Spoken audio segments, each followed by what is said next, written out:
Before we dive into, or rather, before we all dive into this confusing but outdated argument about identities, we should each ask ourselves, what and who are we really? Ask in such a manner that you speak to your inner self, where you are alone and not politically influenced. I usually ask myself in the dead of night, O life, what and who are you? With you within, I make God, God, and the devil, the devil. Since I am the one who makes them physically functional, I should be respected as most relevant in our holy pictures of beliefs. The whole scheme of life, whether it's communal, universal, or spiritual, makes me, me. Why am I above everything with you within, but as you leave me, without you they bury me 6 feet under as useless and a burden. So, what are you? If each and every one of us successfully asks and gets their answer, our holy triangle will be flipped back right side up. We will not politically hide behind God and the devil, we will become what we are and start to take responsibility for our physical actions. Remember, you have only felt God-like love but never seen God. It's like ourselves deep within asking each other if the body exists as a whole. To them, their comprehension is limited because they have never been outside the body in living form, never mind with a brain like human beings. Just like those cells, we can't really see the body but can envision, feel, and understand the supply line of oxygen, water, food, and love. So, regardless of what and who God is, we simply go according to our understanding, believe in, and give a name to God. Now the question is, if we have never seen or met God, why do we claim to know everything about God? To the point that we kill and rob each other of the actual physicality that is needed and is most important for God to physically exist. So, the bottom line is that to really know God, we have to know ourselves first. Just look around and see how far we still have to go to even understand ourselves. We have been killing each other since our awareness of love because the pain of love lost is one of the biggest hurdles in achieving peace in humanity. Remember, love lost is a pain that tops the chart. Unfortunately, if it's inflicted on you by others, we want them to feel the same pain, so we seek revenge. Meaning, all our evolution and spirituality go in the gutter, and we become simple creatures who exclusively feel physically. Shouldn't we be at the level of understanding where we know inflicting pain on others does not end conflicts but rather makes them grow further? Now, in case you are wondering what the hell all these letters mean, well, since I can't really make the title of the blog that long, I had to resort to the first letter of each word intended. Anyway, even in the era that belongs to equal human individual rights, interestingly, these so-called identities still dictate what and who we really are. Yet the reality is that we are way, way above it all, if only we can understand it. So, let's start with S for spiritual, P for physical, and so on. H, human, black, brown, yellow, red, white, male, female, straight, lesbian, gay, bisexual, transgender, queer, Muslim, Christian, Hindu, Jewish, Sikh, and much, much more. Now, while you are at it, or if that is not enough for you, let's keep it going and add nearly 200 nations with a whole lot of territorial and land disputes. Eventually, top that off with thousands of religions and their sects.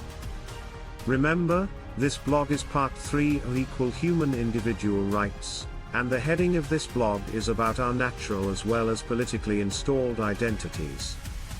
Since our politically installed identities are our major hurdles, they should be dealt with before everyone can agree to give and receive equal rights. Our openly preached inequality, related bigotry, prejudice, and discrimination have been, are, and will always prevent us from following the calls of our godly installed spiritual DNA. So, to me, this has been and still is the main rabbit hole we all individually have to climb out of. since logically, the levels of our personal insecurities and political involvement in group interests both start from within the individual, they simply can't be fixed by staying within group politics. The individual has to deal with their personal issues by understanding and dealing with them. Remember, you can't come out of this rabbit hole if you keep following the same old politics of belonging, because, as groups, we lose political power and control over the belonging individuals. So, that is why humanity is still struggling to adopt equal human individual rights. Sure, you can be willing to give and receive equal human rights at your individual level, but the number of those individuals has to rise to influence the groups. Unfortunately, our groups have been able to brainwash us right from our tender years to believe that our personal security is tied up with our group identity. Yet spiritually aware individuals know that being mortal, we don't really have real security.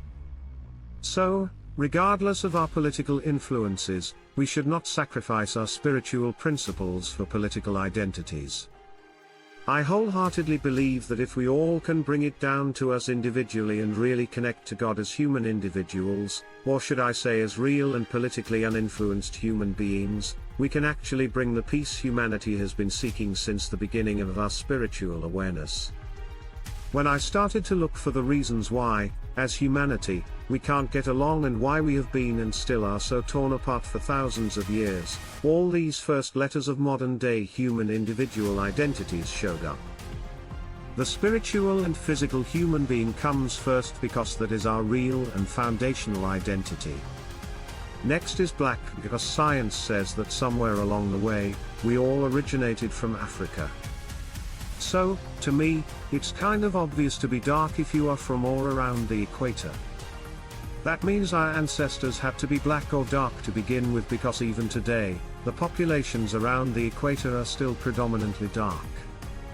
Then brown, yellow, red, white, and then again back to mixing all the colors to create newer shades of humanity.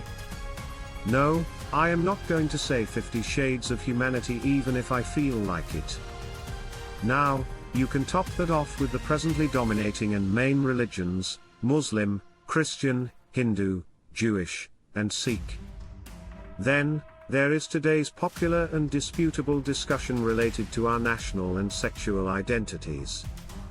Interestingly, regardless of historical presence, these groups have never been counted as full human beings.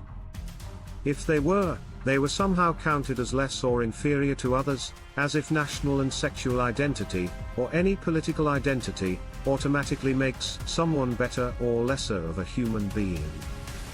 Lesbian, gay, bi, trans, queer, and don't forget straight as well, because that is one of our sexual identities. Now the question is, why has a perfectly functioning hand of God always been or is being discriminated against? How about the political lines of the globe or nations?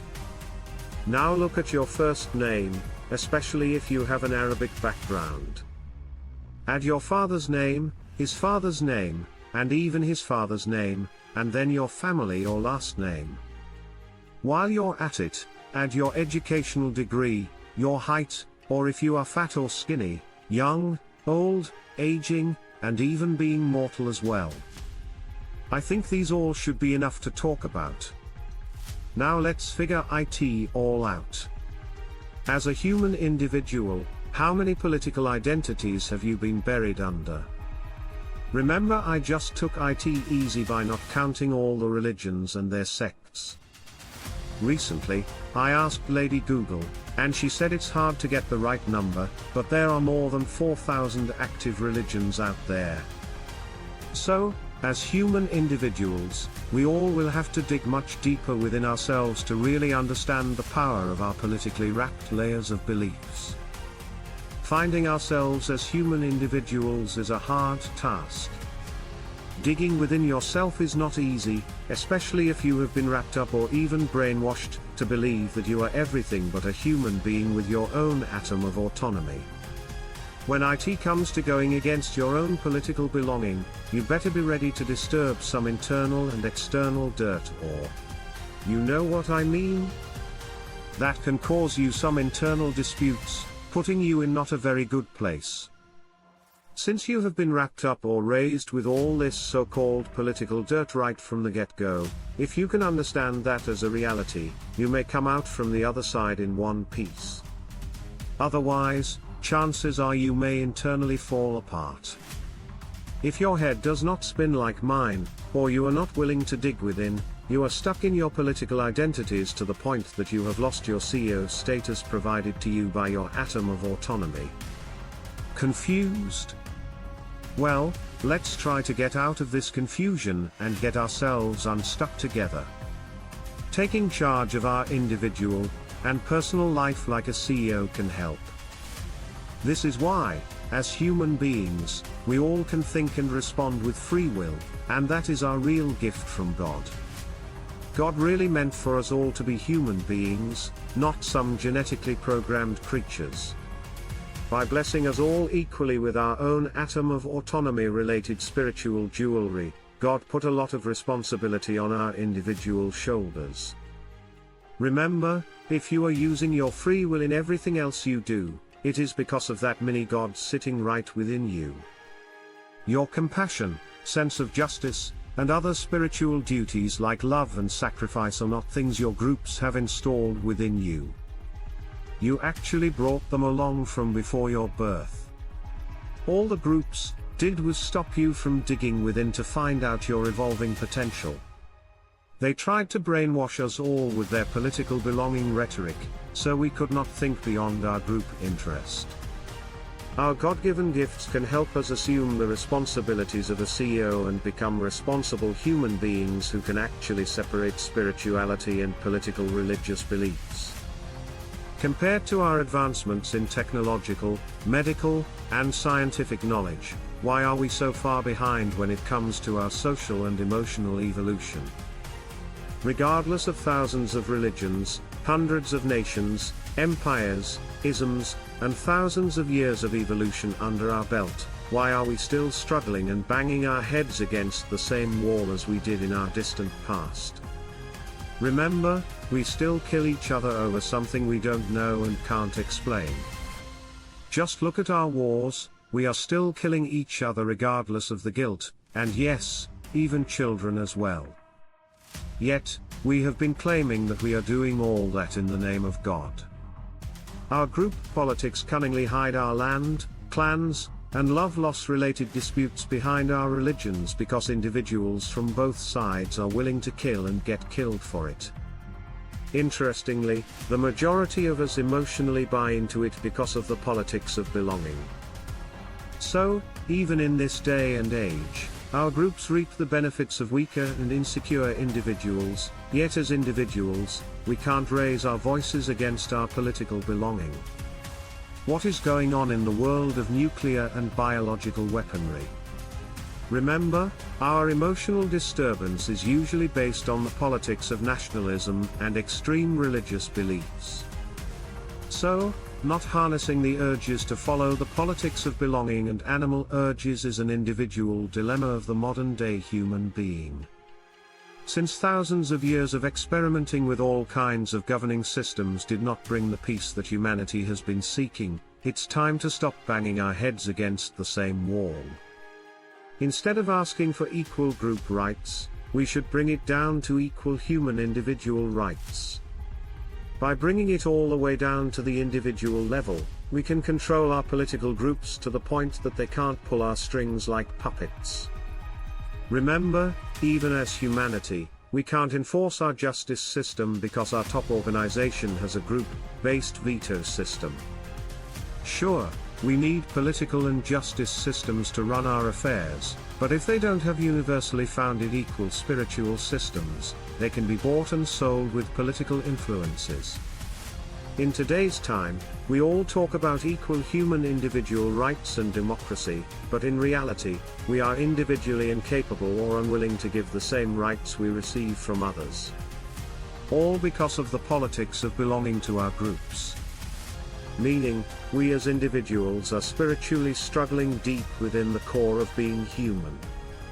So, where is the individual and personal spirituality? Remember rule number 1, and sure, I am constantly repeating this, but I do feel the need for this repetition: don't do to others what you don't want done to you or your loved ones. I would like to add another one here that says, put yourself in others' shoes before judging them, because to me, this is not the era of asking for group rights. That has always brought us to group disputes and major wars. If humanity has been experimenting with our governing systems and still fails to evolve, we should know the cause. Remember, each and every one of us has been taught to believe in strength in numbers, which means you individually have to believe and accept your weakness and irrelevance. So, if that is our foundational education, we simply can't follow universal things like spirituality, justice, and one humanity as a whole. Whether it's coming from our politically infected nations or religions, this political education has led us to literally believe in our personal and individual irrelevance. Meaning, we have been robbed of our individual self-respect and self-esteem by our own groups. Instead of demanding equal human individual rights, we have been taught to demand group rights. Remember, demanding those group rights has brought us group disputes and, yet, thousands of religions and nations. So, why are we still banging our heads against the same wall? Regardless of it having led us to divide humanity into hundreds and even thousands of pieces. The question is, why do we still want the pieces?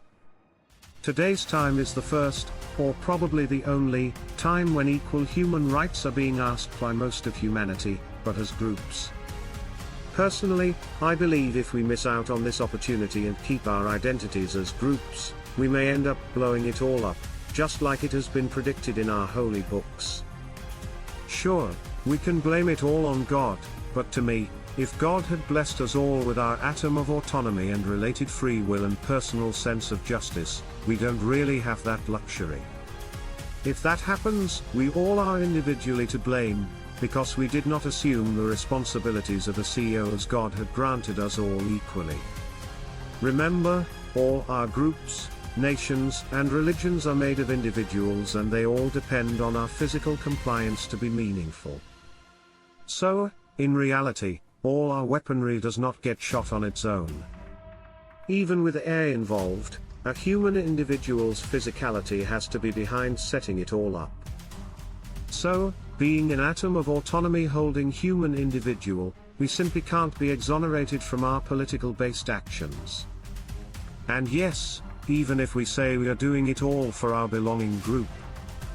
The philosophy of having guns in everyone's hands to keep the crime rate low has been proven to be wrong and has backfired, not only at the individual levels but at our national level as well. Regardless of our nuclear weaponry, our wars did not stop, and, just as a reminder, we did use nuclear weapons. An emotionally distressed and blinded by the revenge of love-loss individual or a nation does not think that far, especially if they are emotionally affected by the love loss. So, understanding the pain of love loss, not only at the individual level but also collectively, is essential.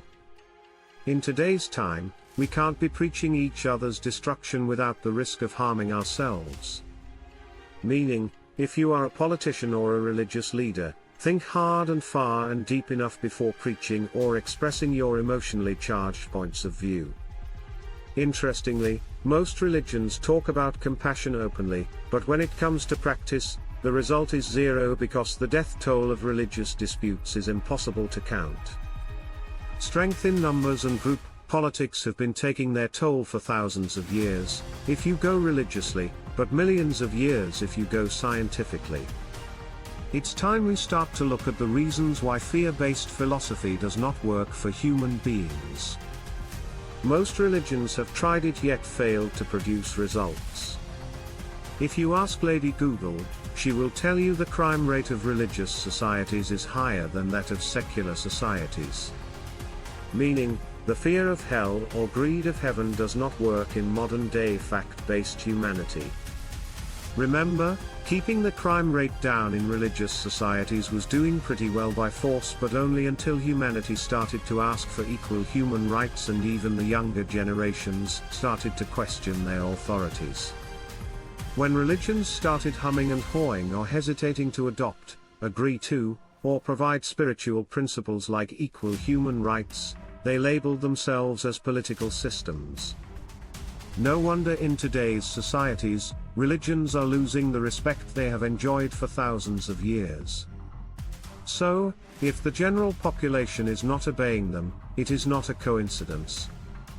When a race, nation, or religion loses its spiritual principles, it simply loses the respect of its most relevant source. Yes, it's physically living, breathing human individuals.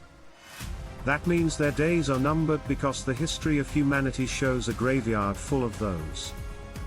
Bush and cave times are long gone, when our group strength was really meaningful and important for the individual.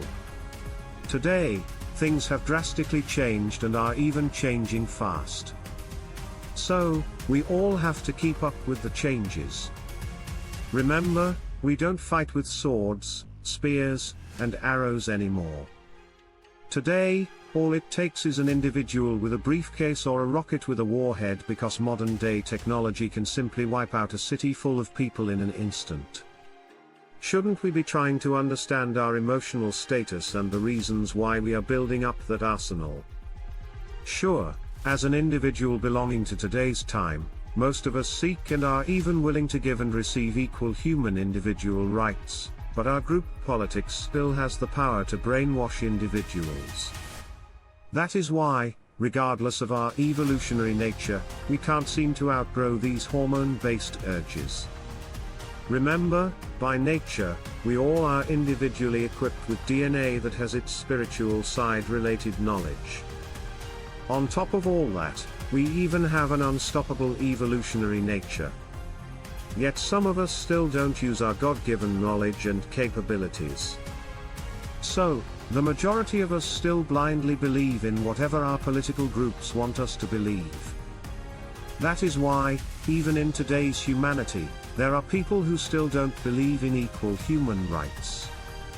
Unfortunately, our groups have been and are able to brainwash us into believing that we somehow are better than other groups just by being born into, joining in, or belonging to a certain group of people.